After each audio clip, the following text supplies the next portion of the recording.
A remote mission station in Zimbabwe, Southeast Africa.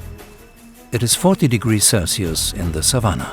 Christopher Schulze from Munich has dug a hole 1,20 meters deep in the clay soil. He wants to take samples and analyze their composition. I'm taking a soil sample here of the different characteristics to find out what the soil is like and what crops can be planted here. 4 students from the Technical University of Munich have set off to rethink development cooperation.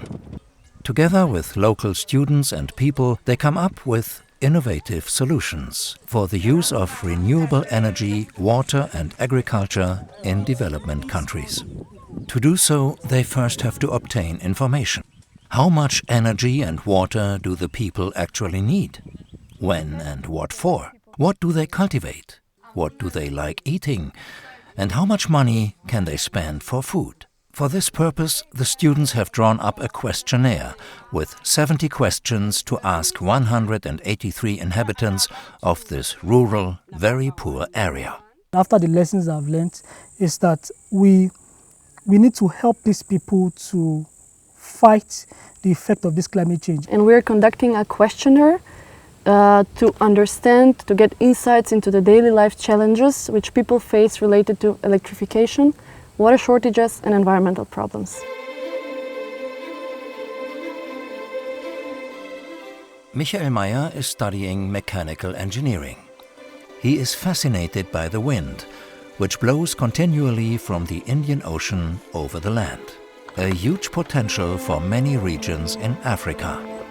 The content of my research is wind power in a small scale and low-cost level, and local manufacturing of wind power systems. But he lacks data on the wind strength in certain places. That is why he has developed a wind measuring system and built 3 stations. This one is 10 meters up. There are a lot of places without electricity, so we need to provide electricity. And wind power is one great source which we can use to produce electricity. The 4 students are already electrified.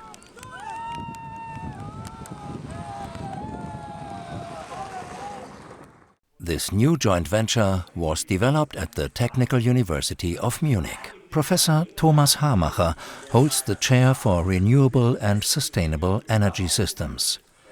He has been sending students doing master's theses to a Catholic mission station in Zimbabwe for years. Despite the country's huge potential for renewable energy and agriculture, these sectors are massively underachieving. We are convinced that with new energy technologies, especially photovoltaics and also batteries, we will see in especially areas with a lot of solar irradiation a transformation of the energy system to renewable energies. And we do see that this transformation might also cause other transformations in agriculture and industry in these regions.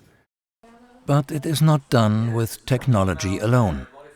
Development aid has failed for decades, so the university is banking on an interdisciplinary joint venture. Students from 5 faculties are developing innovative solutions together with local students in order to provide energy, water and food. The initiator of this idea, 30 years old and already an engineering graduate. I think it's good to change the word development aid into development cooperation. There had been a lot of highly motivated and smart persons the last decades working in the development aid, but I think there was missing the structures for real cooperation. Back in Zimbabwe, the students from Munich are visiting a vocational training center in the capital, Harare. They want to find out what skills the young people learn there. And they want to help, establish contacts, come up with ideas together. The first goal, a wind farm produced in Zimbabwe. Those guys showed and proved that they have the capacity and the ability to help us also to build a wind turbine. But Zimbabwe is supplied almost exclusively with coal power and by the dilapidated Kariba Dam. Every day there are power cuts. lasting hours or even days.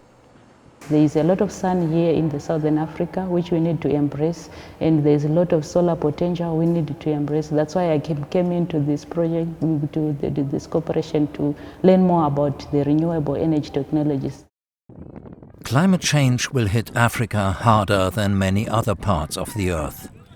But renewable energies can rapidly accelerate Africa's development in the next few years.